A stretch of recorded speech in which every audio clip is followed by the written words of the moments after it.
मित्रों, जीवन एक चैलेंज है और ये चैलेंज हमें स्वीकार कर कामयाब बनना है। हर रोज यूं कहूं कि हर पल वक्त कुछ न कुछ इम्तिहान लेता है।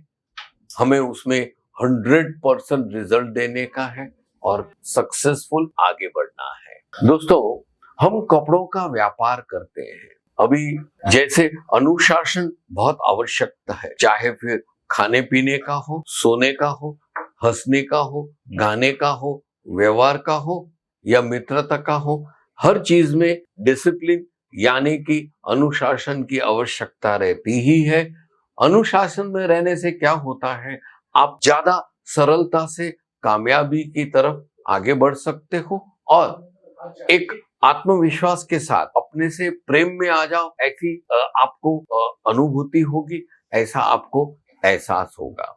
उसी प्रकार कपड़ों के व्यापार में भी डिसिप्लिन अर्थात अनुशासन की आवश्यकता है। ये अनुशासन और डिसिप्लिन ही ऐसी चीज है जो आपको कामयाबी तो दिलाएगी, लेकिन साथ में आपको ये आपका सेल्स और आपका व्यापार आपके कंट्रोल में रहेगा, आपके नियंत्रण में रहेगा। आप रिमोट कंट्रोल से पूरा व्यवहार संभाल सकोगे कभी जब आप नियंत्रण में आप रहोगे, आप डिसिप्लिन में रहोगे। डिसिप्लिन का एक उदाहरण दूं कि सुबह आप अपना व्यापार का जो स्थल है, दुकान है, शोरूम है, घर है, ठीक हर रोज वही वक्त पे ही खोलो। हर रोज अपने शोरूम में दिया अगरबत्ती वही वक्त पे करो। 9:30 तय किया है तो ये आप अनुशासित रखो कि मेरे को ये वक्त पे ही ये करने का है, ये नहीं करने का है। आप समझे ना? ये चीज आपको वहां से शुरू करोगे, फिर आप आगे बढ़ोगे, धीरे धीरे धीरे पूरा व्यापार अपने नियंत्रण में रखोगे और कामयाबी के फल तुरंत आप उसको खा सकोगे।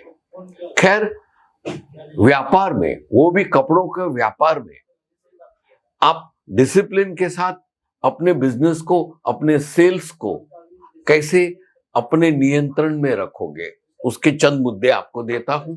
सबसे पहले आता है कि आप फंडिंग, फाइनेंस जो आपके पास उपलब्ध है, आपने जो लागत से ये बिजनेस खड़ा किया है, उसको सोच समझ के खर्चा कीजिए, इन्वेस्ट कीजिए और उसके सामने आपको रिटर्न क्या मिल रहा है ये आप प्लानिंग से ही कीजिए। चाहे आपको कंजूस कहे, आपको कुछ भी कहे, लेकिन नहीं, बिजनेस आपका है। आप ये सोचो कि आज मैं एक 100 रुपया की साड़ी लेके आया हूं, उसके पीछे वो साड़ी यहां तक लाने के लिए मेरा यहां से सूरत आने जाने का खर्चा था, दूसरा यहाँ पे ट्रांसपोर्ट से आया, यहाँ पे मेरे मुलाजिम को तनख्वाह भी देता हूँ, यहाँ मैं अपना एसी है, इलेक्ट्रिसिटी है, चाय है, वो सबका खर्चा भी होता है। मेरे शोरूम का जो किस्त है या तो उसका किराया है, अगर भाड़े पे है तो वो कितना होता है। ये सब कैलकुलेशन आप 100 रुपए में जोड़िए कि 100 रुपए की साड़ी बेचने के लिए ये सब चीजें हैं जो मैंने खर्चा किया है, उसमें एक साड़ी पे मैं कितना बढ़ाऊं। फिर अपना मुनाफा बढ़ा के आप सब कैलकुलेशन लगा के आप देखोगे कि 100 रुपए की साड़ी अगर आपने 145 या 150 में बेचा तो कोई प्रॉब्लम नहीं आएगा, कंफर्ट जोन में बने रहोगे। बस ये आप प्लानिंग से जियो कि कैसे फाइनेंस को प्लान करने का। एक ये हो गया।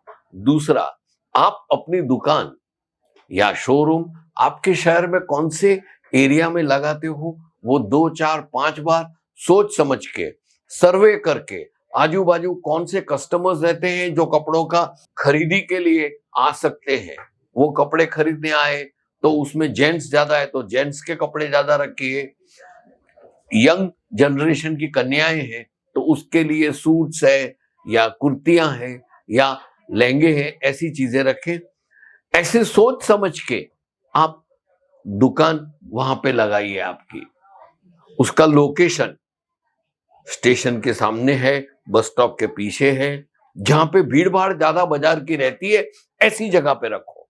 ये 2 मुद्दे हो गए। तीसरा मुद्दा आता है, आप दुकान में कौन सी चीज का स्टॉक रखोगे। मित्रों, जो चीजें ज्यादा बिकती है वही रखें। ऐसी चीजें रखो जो आपको ज्यादा चलती है आपके एरिया में। और एक इंपॉर्टेंट मुद्दा ये है, कई बार ऐसा होता है कि आपने जो 10 साड़ियां लाके रखी है, उसमें से 4 या 6 तो बिक गई, बाकी की नहीं बिकती है, तो वो आपकी दुकान में पड़ी रहती है। आपको 2 महीने से ऐसा लगता है ज्यादा कि ये साड़ियां बिकती नहीं है, तो तुरंत प्रैक्टिकल हो जाइए। जो आप 300 साढ़े 300 में 250 की खरीदी हुई साड़ी अगर 300 साढ़े 300 में आपने बेचने की रिटेल प्राइस रखी थी, तो वो 3 साढ़े 3 की जगह आप सीधा 250 में बेच दो और अपने पैसे खड़े, दुकान खाली करो। आपका जितना पैसा आपके पास आता रहेगा उतना आपको ज्यादा मुनाफा देगा। ये प्लानिंग करो। उसके बाद आता है, आप हमेशा ये प्लानिंग से चलो। ये दोस्तों, एक चीज और है कि आप जो भी कुछ परचेस कर रहे हो, जो भी कुछ आप मटेरियल बेचने के लिए परचेस कर रहे हो ना, उसके लिए जब आप मैन्युफैक्चरिंग या होलसेलर से परचेस कर रहे हो ना, तो आपको पसंद आया, खरीदा, बिल का पैसा दे दिया और आप चले गए, ऐसा मत रखो। आप कि मैं आपसे पिछले 1 साल से कपड़ा खरीद रहा हूं, तो मेरे को कुछ एक्स्ट्रा बेनिफिट दो, आप मेरे को कुछ आफ्टर सेल सर्विस दो कि मेरा कपड़ा वापस लोगे अगर नहीं बिका तो। अभी आखिरी मुद्दा ये आता है दोस्तों, आपको अगर कामयाबी के फल तुरंत ही चखने हैं तो आप अपनी सेल्स टीम को संभाल के रखो। ऐसे सेल्स पर्सन को, मतलब हर सेल्समैन ऐसे ही होते हैं, तो हर सेल्समैन को संभाल के रखो। मैन पावर टर्नओवर नहीं करो, उनका विश्वास जीतिए और उनको विश्वास दीजिए।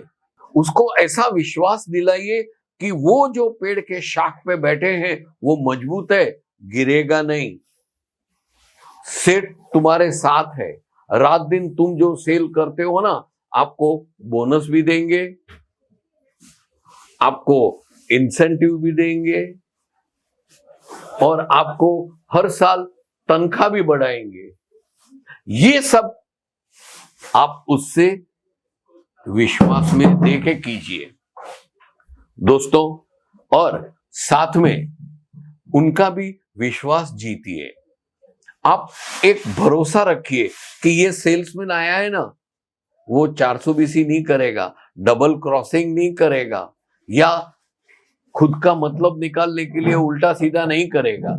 ये सब आप उसको एहसास से भरोसा रखो कि नहीं यार, मेरा वो मनसुख करके जो आदमी है ना, वो रात को बीमार हो जाएगा, लेकिन जब तक काम पूरा नहीं करेगा तब तक जाएगा नहीं। दोस्तों, ऐसे सब मुद्दे दिमाग में रख के आप अपने कार्यस्थल को, व्यापार स्थल को, आपके सेल्स को और आपके व्यापार को कंट्रोल में रख पाएंगे। और एक बार चीज कंट्रोल में आ गई ना दोस्तों, फिर तो आप राजा हैं, आप कामयाब होंगे ही। दोस्तों, आज का वीडियो मैंने 4 से 5 मुद्दे जो कहे हैं ना, वो खास ध्यान से सुनिएगा, समझिएगा और आगे बढ़िएगा, आप कामयाब होंगे ही। कमेंट्स की अपेक्षा के साथ मैं आपसे विदा लेता हूं। नमस्कार। साड़ी कुर्ती या हो लहंगा,